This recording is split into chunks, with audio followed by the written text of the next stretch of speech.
बिस्मिल्लाहिर्रहमानिर्रहीम अस्सलामुअलैकुम एवरीवन। क्या हाल है? उम्मीद है कि आप सब खैरियत से होंगे। मैं आपको आपके अपने चैनल में खुशामदीद कहता हूं। आज इस वीडियो में मैं आपसे ये बात शेयर करने जा रहा हूं कि किस तरह आप लोग पंजाब रोज़गार स्कीम में अप्लाई कर सकते हैं। बहुत ही आसान तरीका है। फिर आपने ध्यान के साथ इस वीडियो को देखना है, वीडियो को कहीं से स्किप नहीं करना क्योंकि समझ नहीं फिर आती। तो ये वीडियो आपने एंड तक वॉच करनी है। तो वीडियो को स्टार्ट करने से पहले आपसे रिक्वेस्ट है, अगर आप चैनल पर पहली बार आए हैं तो चैनल को ज़रूर सब्सक्राइब कर लें और साथ ही बेल आइकॉन को दबा लें ताकि इस तरह की वीडियो का नोटिफिकेशन आपको आसानी के साथ मिलता रहे। तो वीडियो को शुरू करते हैं। सबसे पहले आप लोगों ने अपने मोबाइल फ़ोन पर चले जाना है और किसी वेब ब्राउज़र को ओपन करना है। वहाँ पंजाब रोज़गार स्कीम को ओपन कर देना है लिख कर, या फिर आपको मैं इसी साइट का लिंक भी वीडियो की डिस्क्रिप्शन में प्रोवाइड कर दूँगा। तो आप लोगों को मैं इस का लिंक भी वीडियो की डिस्क्रिप्शन में प्रोवाइड कर दूँगा। तो आप यहाँ तक पर ट्रैक आ सकते हैं। आप देख सकते हैं कि पंजाब रोज़गार स्कीम का एक पेज हमारे सामने ओपन है। तो इस तरह करके इंटरफेस आप लोगों के भी सामने आ जाएगा। तो सबसे पहले आप लोगों ने क्या करना है, जब ये पेज आएगा तो आपने सबसे नीचे यहाँ एप्लीकेंट साइन अप पर क्लिक करना है। ठीक है, जैसे आप इस पर लिंक पर क्लिक करेंगे तो आपके सामने ये फॉर्म ओपन हो जाएगा, क्योंकि ये फॉर्म उस वक्त आप लोगों फिल करेंगे जब आप पहली बार इसको आ रहे हैं, क्योंकि सबसे पहले आप लोगों ने सबसे इसको रजिस्टर करना होता है। यहाँ क्या होता है, फुल नेम यहाँ लिखना होता है। तो मैं अपना फुल नेम लिख लेता हूँ। ठीक है, आप लोगों ने भी फुल नेम अपना लिख लेना है। ठीक है, उसके बाद आपने अपना ईमेल लिख लेना है। ठीक है, मैं अपना ईमेल भी लिख लेता हूँ। ठीक हो गया, मैं अपने ईमेल लिख लेता हूँ। उसके बाद मैं अपना CNSE नंबर लिख लेता हूँ। कन्फर्म CNSE नंबर लिख लेना है आप लोगों ने। अपना मोबाइल फ़ोन नंबर आप लोगों ने लिख लेना है, मैं भी लिख ले लूँगा अभी। उसके बाद कन्फर्म मोबाइल नंबर लिखना है। और उसके बाद आप लोगों ने अपना पासवर्ड एक बनाना है जो कि अथेंटिक हो, अच्छा सा पासवर्ड आपने लगा देना है, फिर दूसरा पासवर्ड लगा देना है और फिर उसके बाद आपने रजिस्टर पर क्लिक कर लेना है। तो मैं भी जल्दी से अपना ये फॉर्म फिल कर लेता हूँ। जैसे ही मैं रजिस्टर पर क्लिक करता हूँ तो मेरे सामने ये आ जाता है यूज़र वेरिफिकेशन। ठीक है, जैसे ही यूज़र वेरिफिकेशन आता है तो मेरे मोबाइल फ़ोन पर भी एक मैसेज आ चुका है, आप जिसकी आवाज़ सुन सकते हैं। ये मैसेज आएगा 9100 पर। ठीक है, तो मैं यहाँ पर अपना कोड पेस्ट कर देता हूँ जो कि मुझे मोबाइल फ़ोन से मौसूल हुआ है। ठीक है, आप हमारा ये OTP आएगा तो उस OTP को मैं आपके सामने ही पुट कर देता हूँ। ठीक है, और आपको सामने अकाउंट भी आपको बनाया जा रहा है। ठीक है, और उस पर आपने इस वेरीफाई पर क्लिक कर देना है। ठीक है, जैसे वेरीफाई पर क्लिक करेंगे, अगर आपने जो OTP दुरुस्त दिया है तो आपका ओके हो जाएगा और ये आपका साइन इन हो जाएगा। ठीक हो गया।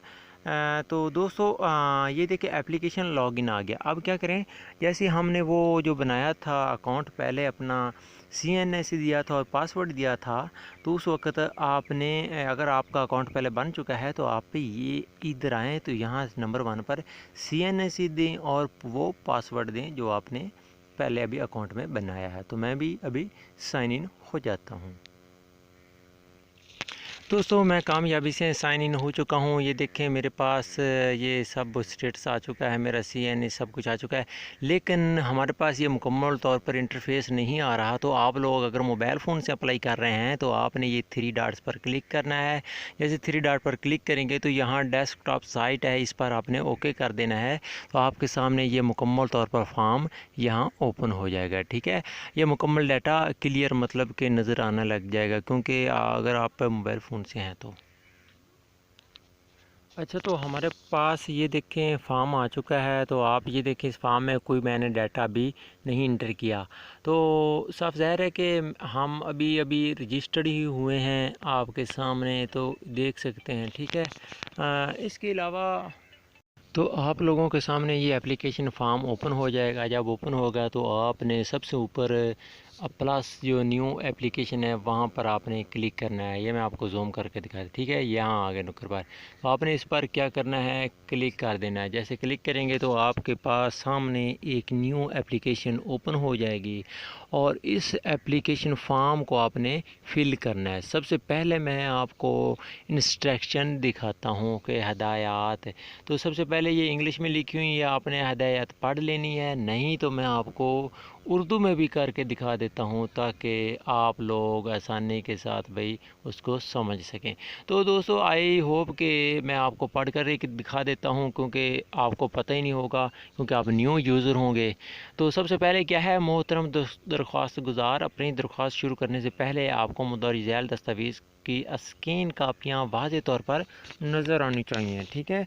ये चीज़ें आप लोगों को होनी चाहिए, ठीक है। उसके बाद आ गया मुकम्मल चेहरे के साथ तस्वीर होना ज़रूरी है। मुकम्मल चेहरे का मतलब मुकम्मल चेहरे की एक तस्वीर साफ़ होनी चाहिए। उसके बाद शनाख्ती कार्ड का सामने वाला हिस्सा होना चाहिए, शनाख्ती कार्ड का पिछली तरफ वाला हिस्सा होना चाहिए। उसके बाद ताज़ा तरीन डिग्री सर्टिफिकेट अगर है तो, ठीक है, मैट्रिक, अंडर ग्रेजुएशन या मास्टर PhD अगर इतलाक़ हो तो, ठीक है, वो को कर सकते हैं। अगर मतलब आप के पास आप तलीम याफ्ता हैं तो डिग्री, वरना तो नहीं। तजर्बा सर्टिफिकेट अगर काबिल इतलाक़ हो, ठीक है, चैम्बर तजारती इदारे के साथ लाइसेंस रजिस्ट्रेशन, ठीक है। अपनी दरख्वास्त शुरू करने से पहले आपको पास मंदरज झैल मालूमात का होना ज़रूरी है। अगर आपके पास नहीं है तो बराए मेहरबानी लिंक पर क्लिक करके रजिस्टर हो सकते हैं, ठीक है। इस लिंक पर आपको आपके मौजूदा पता पर बिजली के सार्फ का ये होना ज़रूरी है, ठीक है। तो यहाँ पर आपके मौजूदा पता का मतलब यही है कि आपने जो आपका मौजूदा पते पर बिजली के बिल का सार्फ शनाख्ती नंबर होना ज़रूरी है, ठीक है।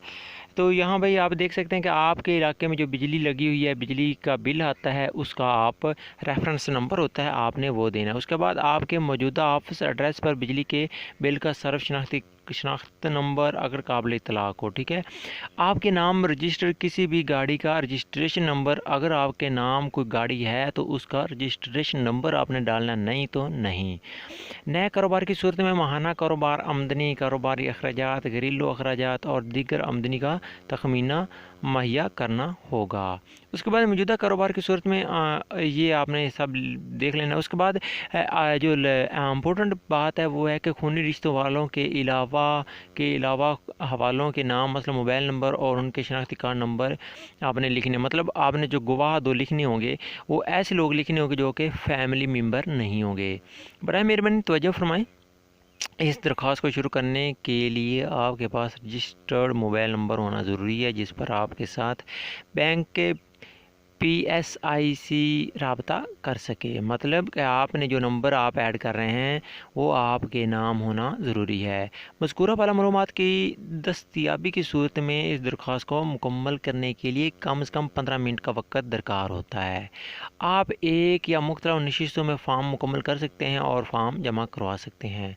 बराए करम ज़्यादा से ज़्यादा मालूमात अपलोड करें, जैसे आपके पास माली कागजात, कारोबारी की फिजिबिलिटी और आखिरी 6 माह के बैंक के स्टेटमेंट वगैरह, ऐसे आपके दरख्वास्त का बेहतर अंदाज़ा हो सकता है। अच्छा जी, उसके बाद आप लोगों को सामने ये दिखाया जा रहा है कि आप लोगों ने और क्या क्या चीज़ें अपलोड करनी है, ठीक है। उसमें ज़्यादा से ज़्यादा आपने मालूमात करनी है अपलोड जितनी हो सके।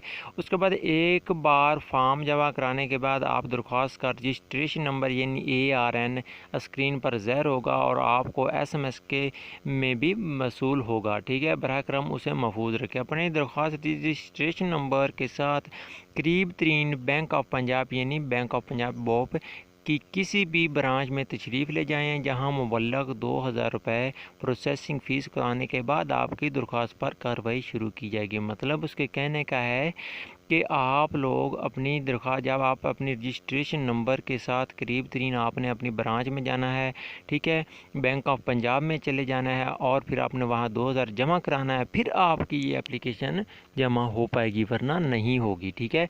उन्होंने साफ साफ बता दिया है। बैंक ऑफ पंजाब की करीबी ब्रांच को तलाश करने के लिए आप बराए करम लिंक मुलाहाजा कीजिए। आप इस लिंक पर भी क्लिक करके अपने करीब तरीन बैंक ऑफ पंजाब को तलाश कर सकते हैं। आपके दरख्वास्त के अमले को को अगले मरहले में मुंतकिल होने के बाद आपको SMS मसूल होगा, और ताहम आप इस लिंक पर दरख्वास्त की हैसियत की जांच भी कर सकते हैं। ठीक है, रोज़गार ठीक है PSIC punjab.gov.p के पर भी जाकर आप हैसियत मालूम कर सकते हैं कि आपकी दरख्वास्त का स्टेटस अब क्या है। नई दरख्वास्त सिर्फ उस सूरत में दी जा सकती है अगर आपकी पहली दरख्वास्त मुस्तरद कर दी गई हो या आपने पहले हासिल किया हो कर्ज़ा मुकम्मल तौर पर वापस कर दिया जाए। ठीक है, तो ये थी कुछ इन्फॉर्मेशन जो कि हम कर रहे थे। यहाँ पर आपने क्लिक करना है और स्टार्ट एप्लीकेशन पर आपने क्लिक कर देना है। जैसे स्टार्ट एप्लीकेशन पर क्लिक करेंगे तो आपके सामने ये फेज़ आ जाएगा।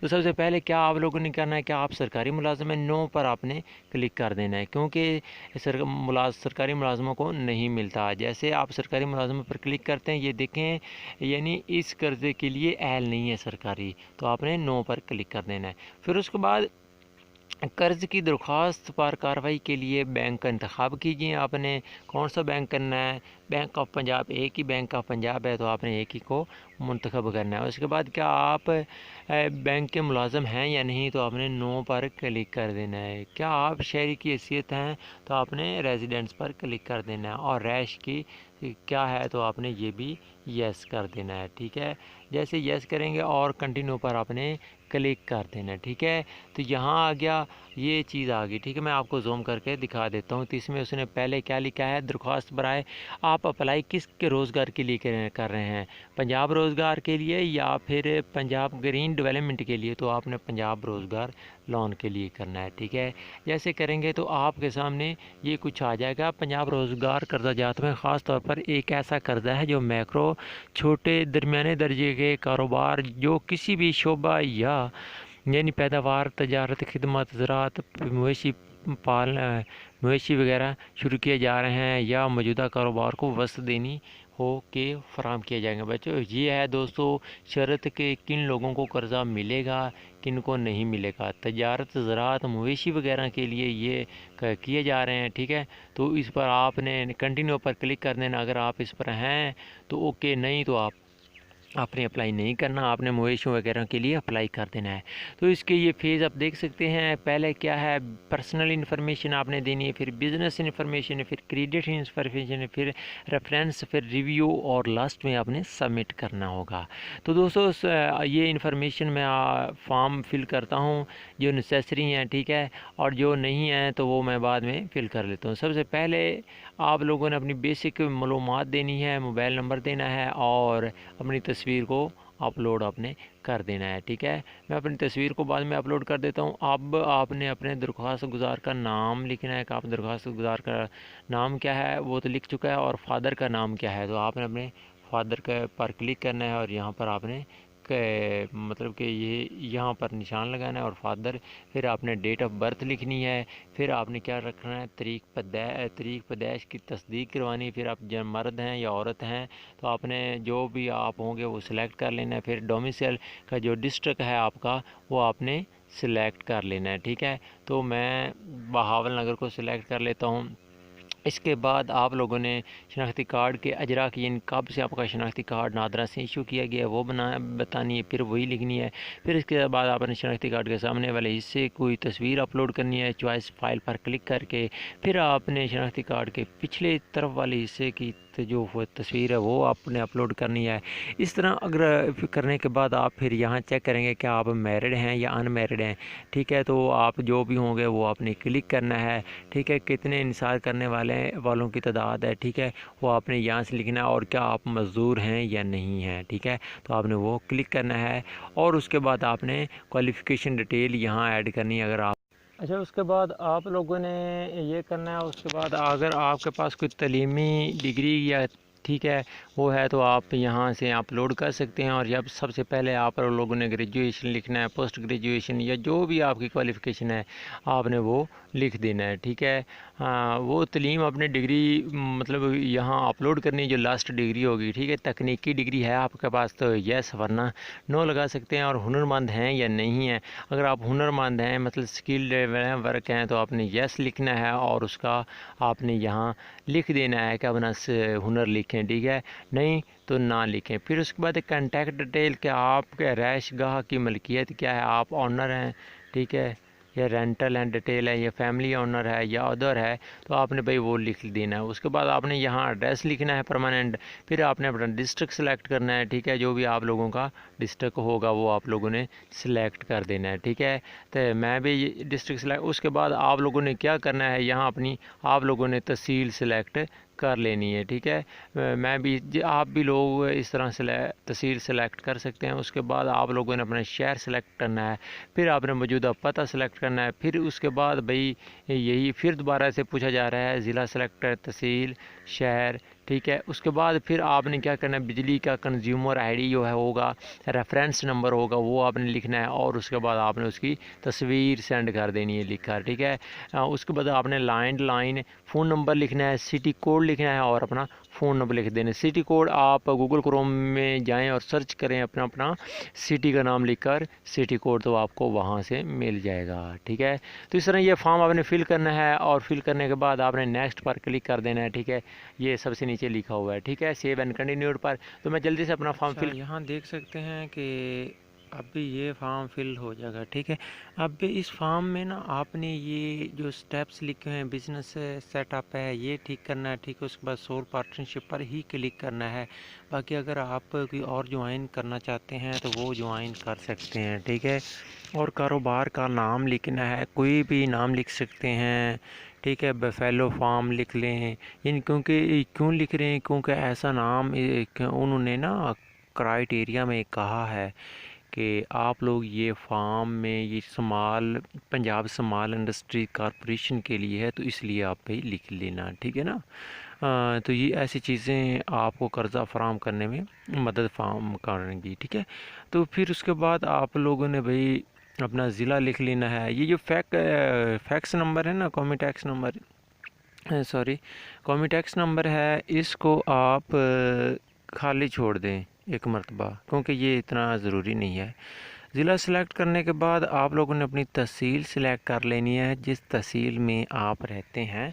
मैं फ़र्ज़ी कोई सी तहसील सेलेक्ट करता हूं और आपको क्योंकि प्रोसेस करके दिखा रहा हूं, ठीक है।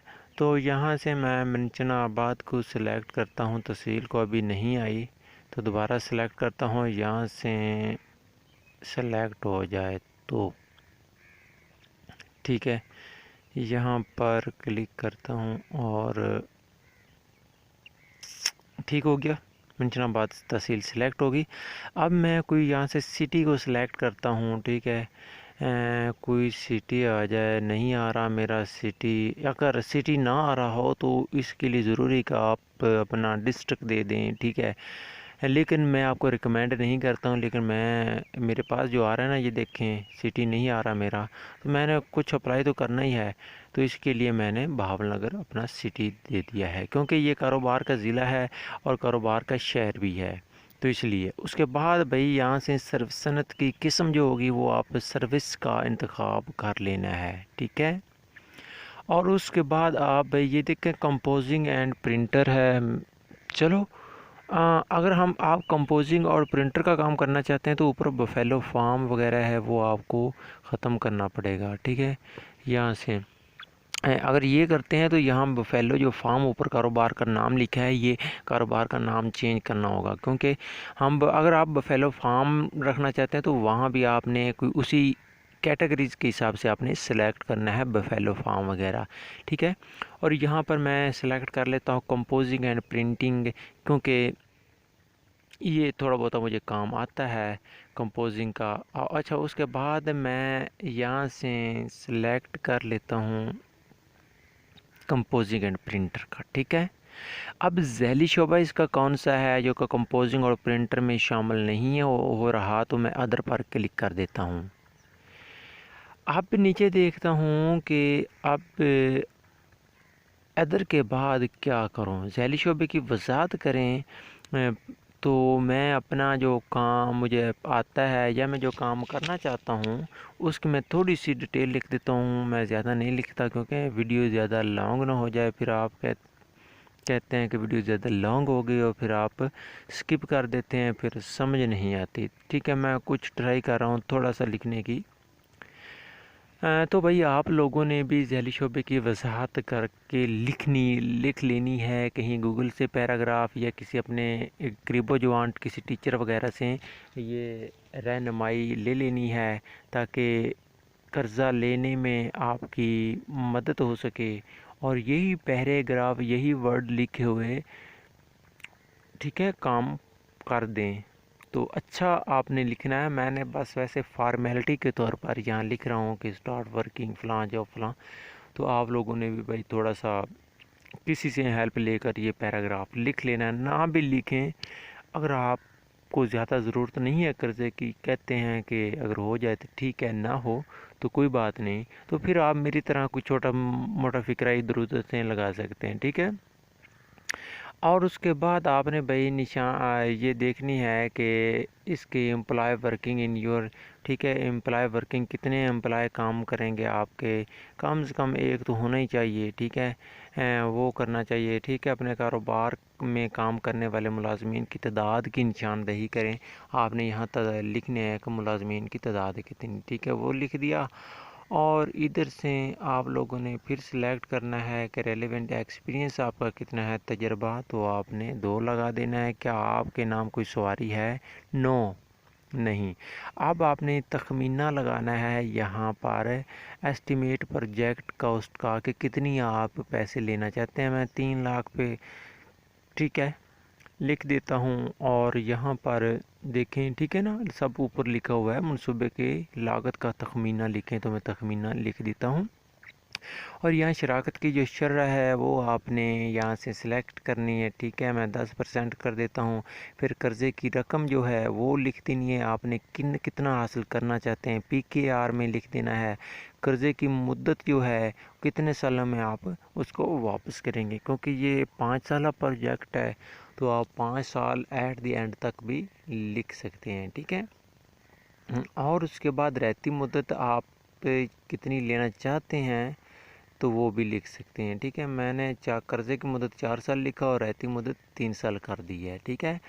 और इस दौरान मैं सिक्योरिटी जो डिटेल है, अगर मेरे पास कुछ चीज़ें हैं ऐसी कि मैं जिनसे सिक्योरिटी दे सकता हूँ तो मैं इनको सिक्योरिटी शख्सी ज़मानत फ़राहम करूँगा। शख्सी ज़मानत थोड़े कर्ज़े के लिए मैं ख़ुद ही हूँ पर्सनल गारंटेड, यानी शख्सी ज़मानत मैं ख़ुद ही अपने नाम की, शनाख्ती कार्ड की वगैरह की ज़मानत दे सकता हूँ, ठीक है।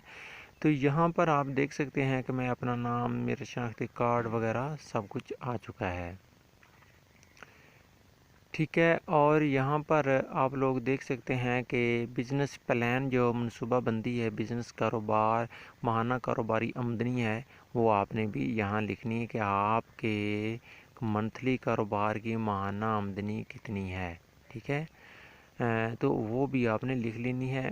और ऊपर ये देखें, ये कुल असास्यात की तफसील अपलोड करें, ये किसी कागज़ पर लिख कर भी आप अपलोड कर सकते हैं, ये नुक्कर पर लिखा हुआ है। और यहाँ नेट वर्थ जो अमाउंट है, कुल असास्यात की मालियत है, वो आप लिख दें। अगर आपके नाम कुछ ज़मीन है या कुछ मालियत आपके नाम है, ठीक है, क्योंकि ये ज़रूरी है। कम से कम आप 5-10 रुपये जितना भी हो सके भाई, 1000, 10,000, लाख, कोई किसी न किसी चीज़ की गारंटी आपने ज़रूर लिखनी होती है। कुल असास्यात की मालियत मैंने लिख दी है, आपने ज़रूर लिखना है कोई ना कोई, क्योंकि ये स्टार लगा हुआ है, इस फॉर्म को फिल करना ज़रूरी है। प्रोजेक्ट मंथली बिजनेस इनकम आप कितनी है आ रही है या होगी, तो आप यहाँ पर लिख दें माहाना कारोबारी आमदनी। तो आप अपनी जितना आपका माइंड काम करे, मतलब कि इतनी ही होगी, तो आप उतना अंदाज़ा लगा दें, क्योंकि अंदाज़ा तो लगाना ही है, ठीक है। उसके बाद क्या आपके पास कोई और ज़राए हैं, वो भी आप लिख सकते हैं, ठीक है। यहाँ पर आप लोग इन लोगों ने कुछ थोड़ा आमदनी के दूसरे ज़राए जो हैं वो भी लिख देनी, कितनी है सैलरी से मैं ले रहा हूँ 10,000, ठीक है, और वो कितनी है वो लिख देनी है। उसके बाद मैं जो मंथली बिज़नेस का ख़र्चा है वो मैं लिख देता हूँ कि मेरा ख़र्चा इतना है, वो मैं यहाँ लिख देता हूँ। इस तरह मैं घरेलू ख़र्चा जाता है वो भी लिख देता हूँ यहाँ पर, ठीक है। जब वो मैं लिख लूँगा घरेलू ख़र्चा वगैरह, तो क्या आपके पास कोई फिजिबिलिटी प्लान या माली फिजिबिलिटी है? नो पर आपने क्लिक कर देना अगर आपके पास कोई रिपोर्ट है तो ठीक है, वरना नहीं। यहाँ पर आपने अटैचमेंट मतलब कि आपने अपने तजर्बा सर्टिफिकेट वगैरह अटैच करने हैं। लाइसेंस लगा देना है, कोई और दस्तावेज़ है वो आपने यहाँ पर लगा देना है और सेव एंड कंटिन्यू पर आपने क्लिक कर देना है। ठीक है, एट द एंड पर जब ये फॉर्म फिल हो जाएगा, ठीक है, यहाँ पर 1-2 फॉर्म फिल रह गए हैं, ये 2 फॉर्म खाने सेल नहीं फिल हुए तो इनको मैं कर लेता हूँ। ठीक है, अब माहाना कारोबारी आमदनी जो है यहाँ पर मैं सिलेक्ट कर लेता हूँ, जो कि पहले मैं जिक्र कर चुका था लेकिन नहीं फिल की। तो यहाँ पर आपने माहाना कारोबारी आमदनी लिख देनी है। ठीक है, मैं फ़र्ज़ी यहाँ कुछ लिख रहा हूँ।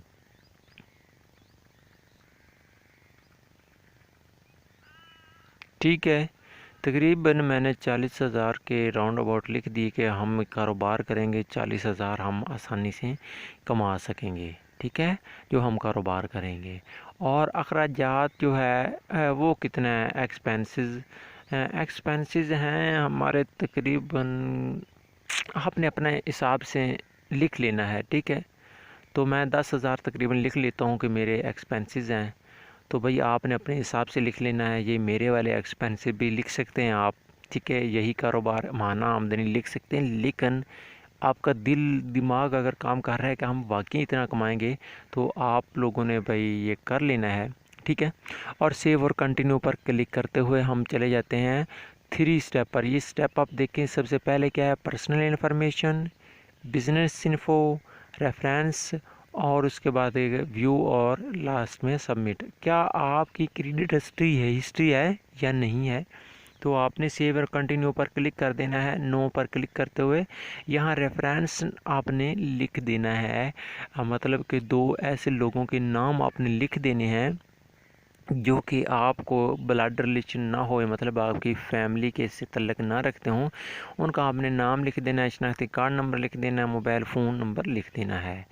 तो जल्दी से मैं ट्राई करता हूँ कि उसके अपने 2 जो फ्रेंड वगैरह हैं उनके नाम भी लिख लेता हूँ। ठीक है, उससे पहले मैं फॉर्म थोड़ा सा ये आगे फिल करूँ। नामवर सियासी शख्सियत हैं? नो। नामवर शख्सियत से क्या भाई मतलब तल्लक वगैरह है, पर्सनल एक्सपोज्ड पर्सन हैं या नहीं है? नामवर सियासी शख्सियत के साथ कोई तल्लक वगैरह, तो नो पर आपने क्लिक कर देना है। ठीक है, ऊपर वाले फॉर्म फिल करने हैं आपने ज़रूर।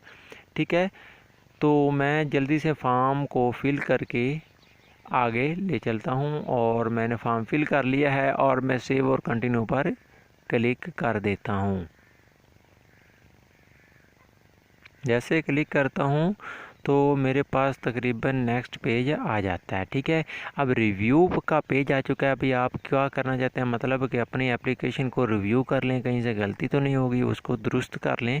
तो मैं अपने फॉर्म को ये देख के मैं चेक किया है। ठीक है, और सेव और कंटिन्यू पर क्लिक करते हुए लास्ट पेज पर हम आ जाते हैं। यहाँ पर सबमिशन का ऑप्शन है, इस पर आपने ओके करना है। ठीक है, मतलब कि यहाँ आ चुका है बयान हल्फी के तौर पर कि मैं जो फॉर्म फिल किया ये दुरुस्त मालूमात है, आपने यहाँ ओके कर देना है।